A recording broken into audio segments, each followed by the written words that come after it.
Irerekomenda na ng Transportation Department sa Pangulo ang pagbibigay ng fuel subsidy sa mga tsuper, magsasaka at mangingisdang sa pool sa pataas na presyo ng produktong petrolyo. Sa pinakahuling pagtataya kasi, ang diesel papalo raw sa higit 80 piso kada litro sa susunod na linggo.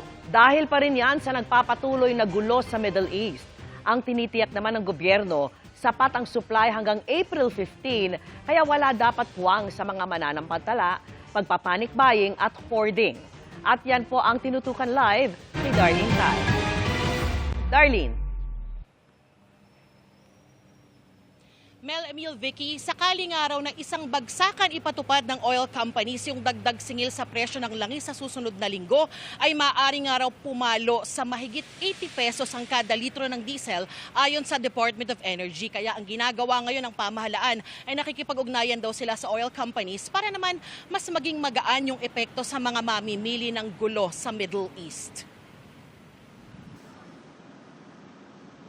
Posibleng umabot sa mahigit 80 piso kada litro ang presyo ng diesel sa susunod na linggo base sa pagtaya ng DOE o Department of Energy dahil pa rin sa gulo sa gitnang silangan. Binanggit yan ni DOE Oil Industry Management Bureau Director Rino Abad sa isang pagdinig sa Senado kanina. Bagaman nakadepende pa rin ito kung isang bagsakan o uutay-utayin ng oil companies ang ipapatupad nilang taas presyo. By next week, effectively, we will just, kung mag-implement lang staggered, hindi masyado abot kaagad. Pero kung one-time bagsakan, pwede yung umabot na po. Ng 90 pesos per liter? But to be safe, mga above 80 po.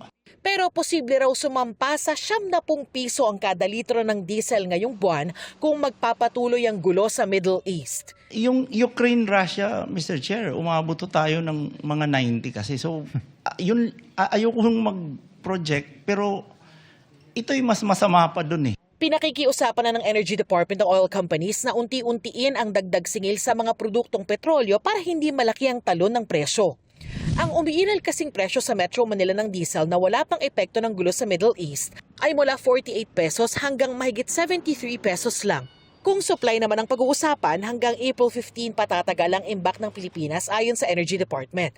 Makikipagpulong muli ang kagawaran sa oil company sa susunod na linggo para pag-usapan kung paano madaragdagan ang supply ng langis sa bansa mula April 16. Pinapabili na rin ni Secretary ang PNOC ng inventory standby reserve. Up to 1 million barrels of reserve. So, lahat ina-access natin yung anticipation. Kung tumagal at lumala ang gulo sa Middle East, ay posible ring irasyon na lang ang langis sa mga mamimili. Ibig sabihin, may limitasyon lang ng ibebenta kada customer. Mr. Chair, palagi ho talagang option na po yan. Nakalatag na ho yan sa contingency plan.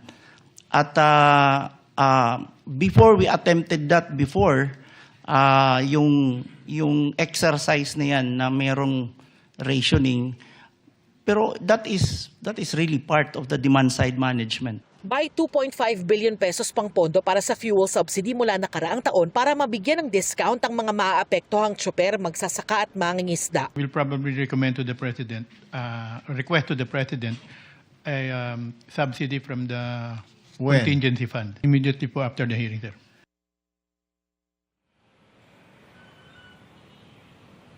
Vicky, binibigyang diin ng pamahalaan na hindi dapat magpanik yung mga motorista at mga mamimili dahil may sapat pa namang supply ng langis sa ngayon. Sa katunayan, dito sa kinaroroonan kong gasolinahan sa Paco, Maynila ay paisa-isa pa lang din yung mga motoristang naaabutan naming nagpapakarga ng langis sa kani-kanilang mga sasakyan.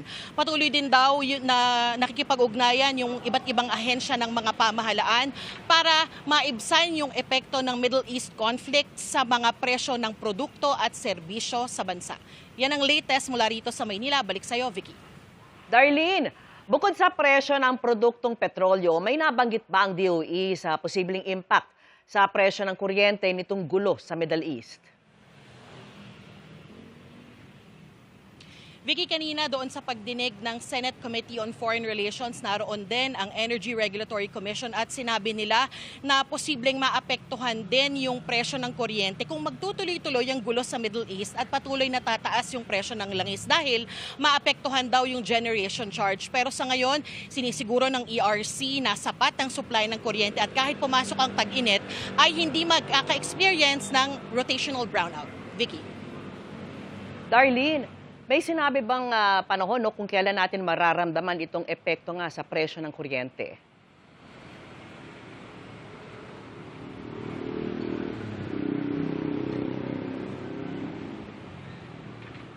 All right. Maraming salamat sa iyo, Darlene Kai.